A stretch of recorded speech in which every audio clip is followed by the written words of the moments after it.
A convicted killer who spent almost 20 years in prison is a free man tonight after a judge reduced his life sentence to time served. And tonight he is talking to News 6. Edward Francis was 17 years old when he was part of a kidnapping and shooting a man in Orlando back in 1996. But he didn't pull the trigger. His release is because of a U.S. Supreme Court decision that strikes down mandatory life sentences for certain juvenile offenders like him. News 6's Amanda Castro talked with Francis tonight.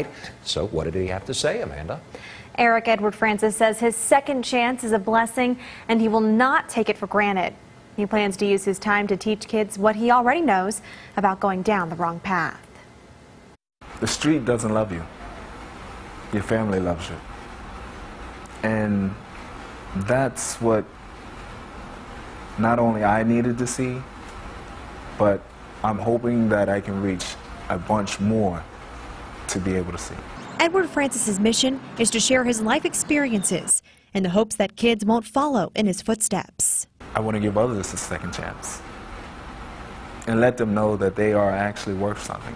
Francis walked out of the Orange County Jail Friday night after serving 20 years of a life sentence. He was convicted of first-degree murder when he was 17 years old for his role in the kidnapping and killing of a man in 1996, even though he didn't pull the trigger. His release comes after the Supreme Court struck down mandatory life sentences for juvenile offenders. I didn't think I was worthy of it. I really didn't. But now that I have this chance, I got to make the best of it. Francis told me he won't take this opportunity for granted, even though there may be some who don't believe he's changed. And as long as I can keep my family and God with me, I can make it, no matter what any naysayer says. Only a day out of jail, with a future ahead of him. I'm gonna make the best of it every which way I can. Francis is thanking the man who put him behind bars, State Attorney Jeff Ashton. After the High Court's ruling, Ashton supported his release. Francis knows if he does something wrong, he could end up right back in jail.